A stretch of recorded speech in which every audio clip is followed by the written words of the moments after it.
Hello everyone and welcome back to another episode of FPL Fan Zone. Finally, the Premier League is back. Internationals are out of the way. The FA Cup quarterfinals are now done, and of course they have a huge impact on the upcoming doubles and blanks over the next few weeks, which we'll look at for sure.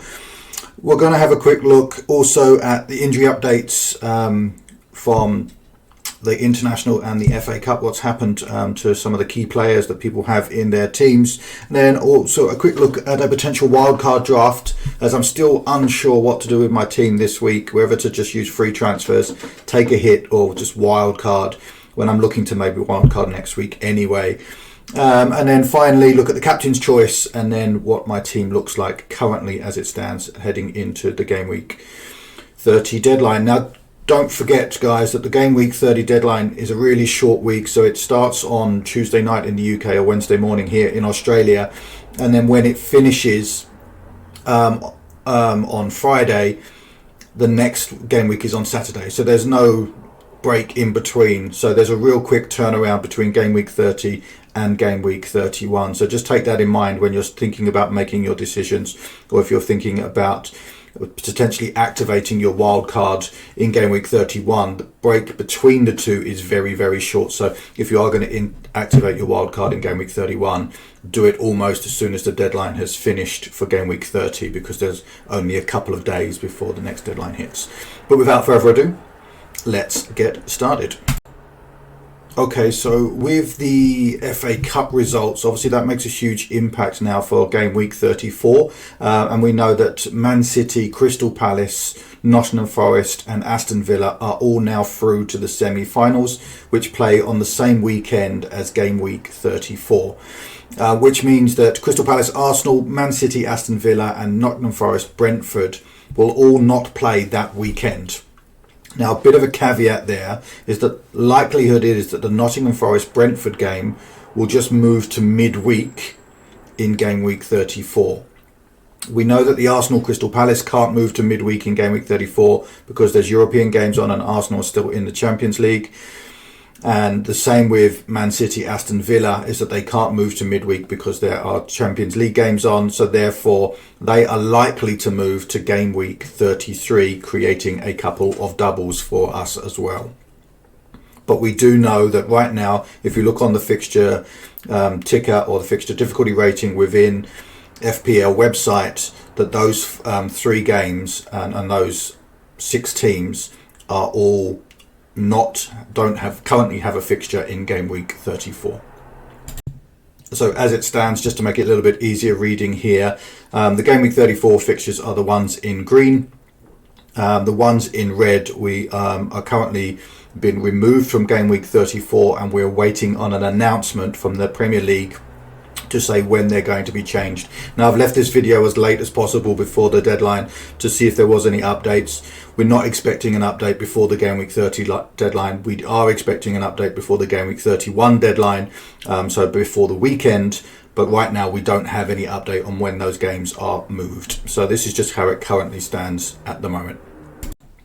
So if we have a quick look then at the fixtures moving forward, so we're just about to hit game week 30, so we know the results of who's now going to be in the semi-final and who's going to blank in game week 34. Game week 31 comes almost immediately after game week 30, so there's no sort of rest days in between. As soon as the Chelsea-Tottenham game has finished, the next day game week 31 starts, so there's no time in between. And then obviously we've got the European games in midweek. In game week 32, that we know we've got the doubles with Newcastle and Crystal Palace, so you should already be thinking about your teams. Which Crystal Palace and Newcastle players do you want? Are you going to have 6 in your team for that double game week? And then in game week 33, we are expecting there to be those doubles. So we talked about the Man City Aston Villa game and the Crystal Palace Arsenal game being moved into that, so all of those teams will double that week. Which means that potentially Crystal Palace will have a double in game week 32 and a double in game week 33. So for those that are potentially looking at assistant manager chip, for example, having Glasner and not having to use a free transfer to move him, so he's getting 4 games in 2 weeks, feels like a really good option, and a couple of those would be table bonus as well. We then know that in game week 34 there is going to be the blanks. for those teams that have the likely in double in 33, but we do expect that the Brentford Nottingham Forest game to be moved to that midweek because there's no games on in that period. So after that, it gets a little bit more complicated, so we won't really look too much further past that in the season, but the next 5 game weeks are going to be really, really crucial for those that are using chips.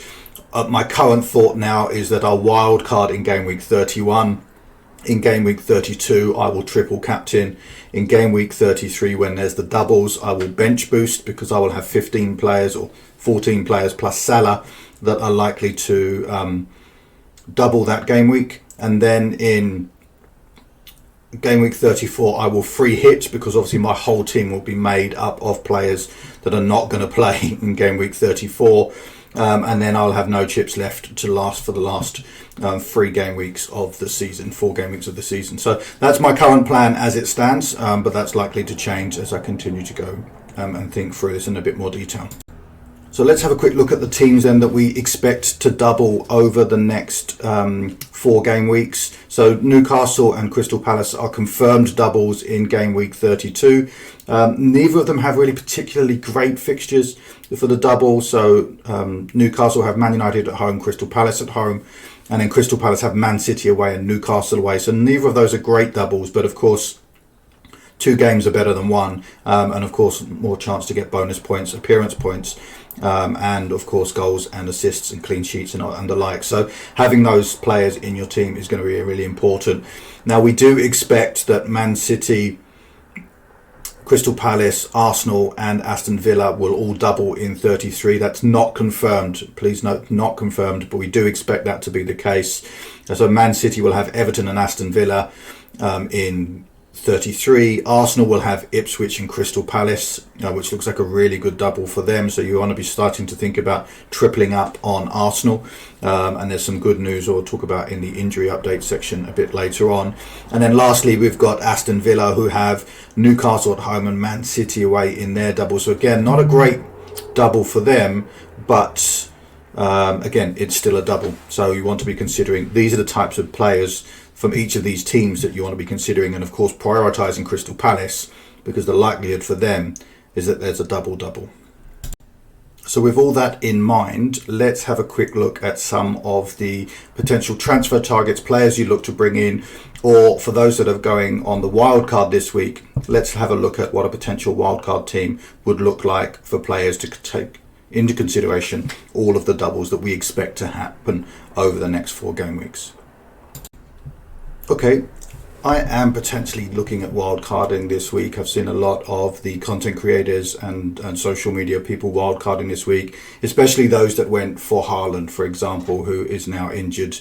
And we'll talk about that in the injury update section. But for me, looking at the weeks moving forward, I want to make sure that I've got 3 Newcastle, 3 Crystal Palace for their doubles. And obviously Crystal Palace especially because they've got 2 doubles coming up in the next 4 game weeks. So this is what the team is how it would currently look if I was to wildcard this week. I'd have Henderson and Sells in goal. So Sells doesn't have a double. It could potentially move forward, but the likelihood is that won't move forward because they have the Monday game in game week 33. So giving them a midweek fixture and then having the FA Cup at the weekend feels a bit tight in terms of the turnaround, so they're unlikely to double in game week 33. But if we look at the team, so Henderson and Sells in goal, then Timber and Gabriel in defence.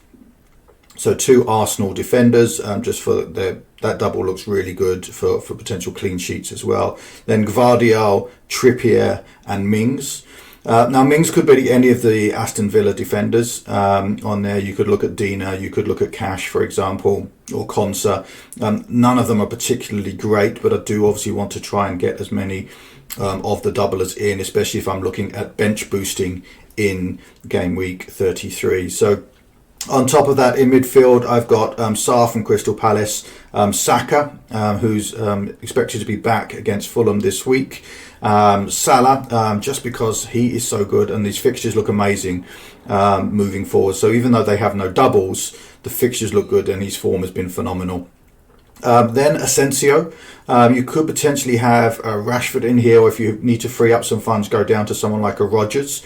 And then I've got Guimaraes from Newcastle in there as well. I'd love to have a Gordon when he's back from suspension. I just can't afford him in my current budget. And then up front, I've got Isak, Marmoush and Mateta, which I think are great options for that as well. And what I would do is I would move Isak to Watkins. So Isak's double in game week 32, I'd move him to Watkins in game week 33 for his double, so I'd get a best advantage of both of those as well. So this is what my team would look like if I wildcarded this week. Obviously on the projection that the games that we expect to double in game week 33, I'm likely to wildcard next week, just because I'm hoping that there'll be some announcement before the weekend, before the game week 31 deadline from the Premier League as well. But even if you're not wildcarding, if you've already used a wildcard, these are the types of players that you want to be looking at bringing into your team. These are the teams that you want to be looking at, and anyone who is wildcarding is going to be picking players from each of these teams. Now, of course, you can go a little bit more differential with some of these as well. You know, you may want to hold off on Saka a little bit just to see how he recovers from injury. So you could stick with a Cole Palmer for now. Although he's yellow flagged and hasn't played for the last couple of weeks, so not entirely sure where his form's at the moment. With Sarr, you could potentially go more expensive and go Eze, for example. So there are some options for flexibility there. If you wanted to save some money, you don't necessarily need to go to Trippier, but you know, he's great on free kicks and can get that attacking upside as well. So you could potentially move him down to someone like a Dan Burn, for example. And then with the Arsenal defenders, Gabriel's already in my team. With Saka back, I think he becomes a threat again from corners. He doesn't seem to have been that threat when Saka has been away. But yeah, I just feel like this is a really good, well-rounded team that would certainly last well up until game week 33. And then I would just free hit in game week 34 because most of these players wouldn't play. And obviously I'd look at potentially bench boosting in game week 33 for the doubles, and potentially transfer out a couple of the Newcastle guys for a team that would have a slightly better fixture in game week 33. So that's what my team would look like if I'm wildcarding. These are the types of players that you should be thinking about if you are looking to make transfers over the coming weeks to take advantage of those doubles.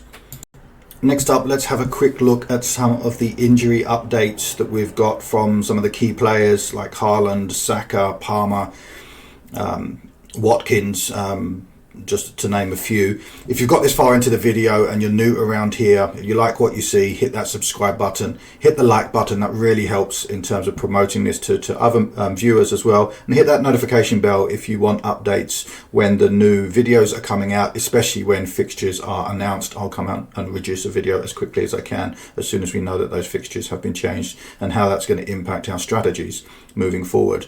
So hit that like button, hit subscribe if you're new around here, and thanks for watching.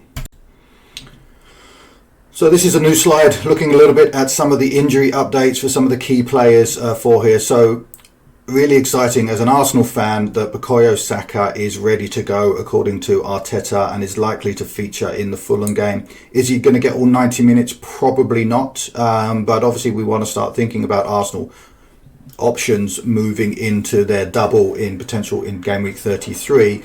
So having Saka back, especially given Cole Palmer's poor form and also his yellow flag at the moment, having someone in that sort of premium range is a nice easy switch for that. Also having Watkins back, he was yellow flagged for the international break, didn't go away with England.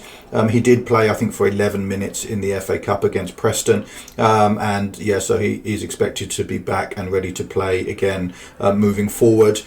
All of the others are still injury doubts. So Cole Palmer, he has been seen in training. There's been no update on Maresca, and unfortunately their match is on Friday. I know it says on Monday here. Their match is on Friday, and so we are unlikely to get a press conference from him before the game week deadline.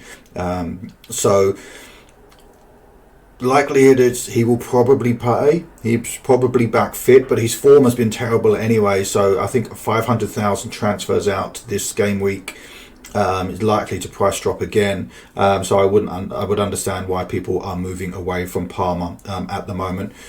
Trent Alexander-Arnold isn't expected back now until the end of April. So has obviously picked up a bit of an injury over the break. And is now not expected back until the end of April. So if you have him in your team, I luckily got rid of him just before the break. It's not looking good for Trent. And obviously there's a huge amount of talk about him going to potentially Real Madrid at the end of the season as well when his contract runs out. So not a lot of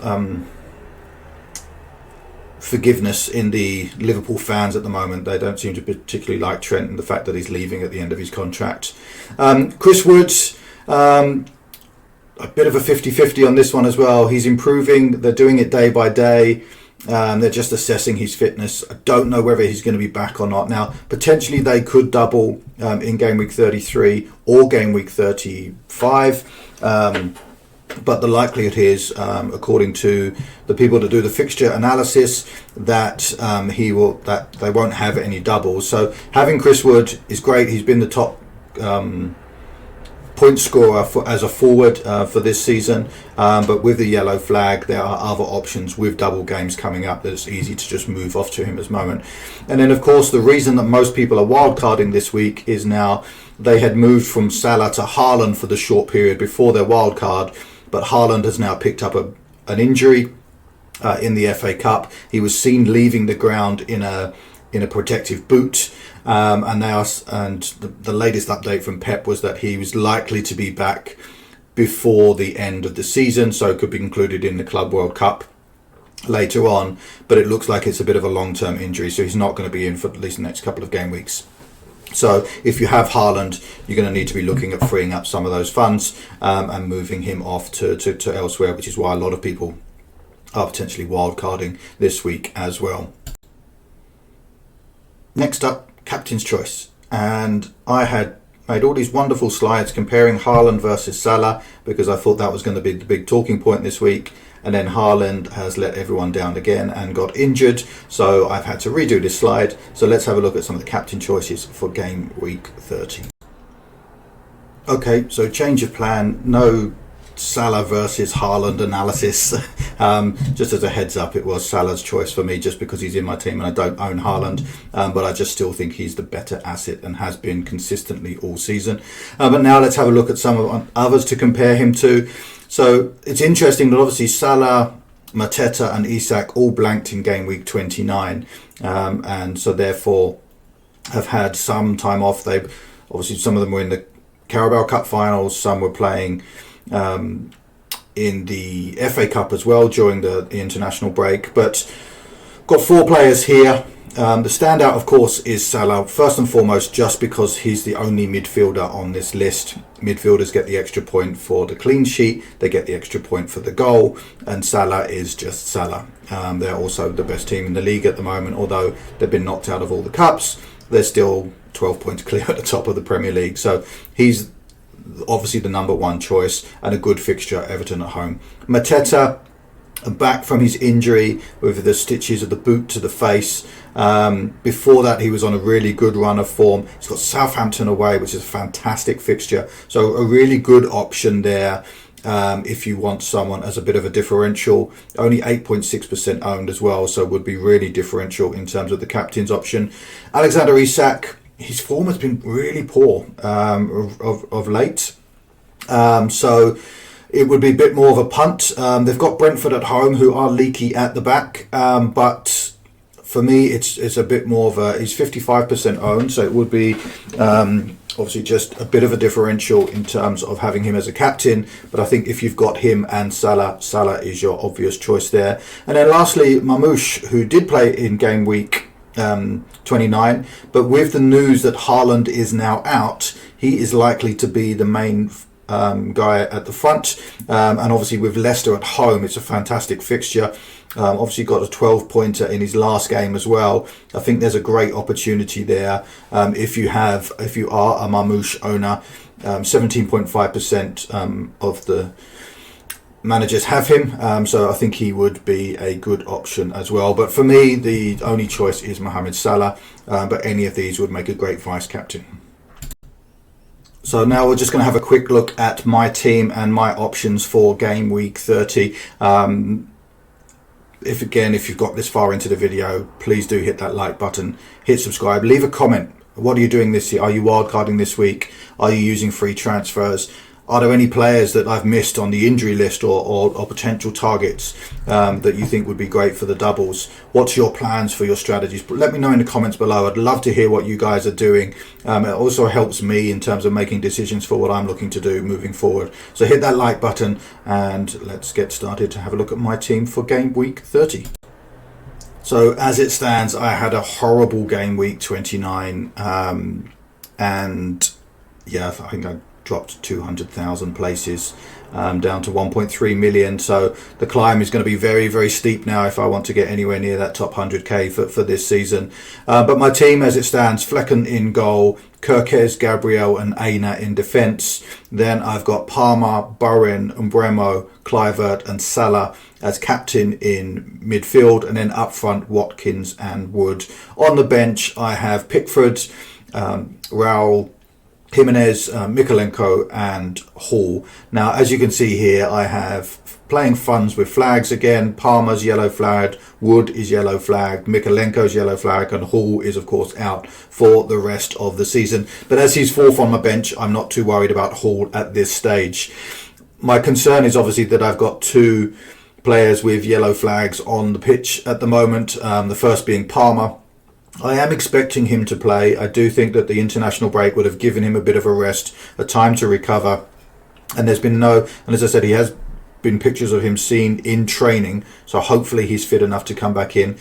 But even if he does play, his form has been so terrible of late that it doesn't actually inspire me with any confidence. And then, of course, Chris Wood got injured during the international breaks and is on a sort of a bit of a day-to-day at the moment, so we don't know whether he's going to play or not as well. So for me, I've got a bit of a dilemma. I am really considering the wild card, but I would love to know for certain when those fixtures are being rearranged. The Premier League has already done a couple of weird things with rearranging fixtures and not putting them all in the same week. So I just, while I love that wildcard draft and I think it looks really, really great for the triple captain on Isak, I could then do the bench boost for game week 33. I could then free hit in 34. It all works really well, but that's only if the Premier League move the fixtures as we expect them to. And as I said earlier this season, they've already thrown in a few curveballs on how they've moved fixtures around. So I'm likely to wait another week before making that. But obviously I do need to consider what to do with my team. There's still points to be had this week. I still need to start looking at that. And, people like Crystal Palace having Southampton at home. I've got no Crystal Palace players. Man City have got Leicester. Got no Man City players. Newcastle have got Brentford at home. I've got no Newcastle. There's some really good fixtures there to target and attack. And I've only got one free transfer. So just how do I move makes that a little bit harder for me. So let's have a quick look at my options. I'm going into game week 30. So finishing up then, first option is to choose one free transfer. Likely it is take out Wood, bring in Mateta for his game against Southampton, and then just wildcard as soon as the deadline is finished, so I can start my wildcard in game week 31, hoping that we'll get an announcement on those fixture updates before the weekend deadline. Option 2 is just a wild card now. We know we know who's going to double. We just don't know where. So having those players isn't the end of the world, and I can still use my free hit in 34 to manage when they're all going to black as well. And then lastly, my option is to take some hits. Take a -4. Move out someone like Palmer. Move out Wood. Bring in Mateta. Bring in someone like a Saka, or bring in a Saar, for example, someone who's got one of these really good fixtures at the moment, and then just wait for an announcement. So don't have to rush bringing in that wild card straight away. But the thought of taking another -4 when I just had a 200k hit fills me with dread. My trajectory is going the wrong way at the moment, and obviously I want to start climbing. But I need to have the right players on the pitch. I need to be getting points now, so really struggling with this, really considering option 2 for taking the wild card, but my gut feel is that I'm just going to do one free transfer, and potentially if Palmer's not ready I can just bring in Raul off the bench anyway. So let me know in the comments below, option 1, option 2, option 3. And there's not long now before the deadline, and still no updates at time of recording from the Premier League on any fixture changes, so may just hold off on the wildcard for now. Once again, thank you very much everyone for watching FPL Fan Zone. If you have got this far into the video, surely you owe me a like by this point. Hit that subscribe button if you're new around here, and as always, may all your arrows be green.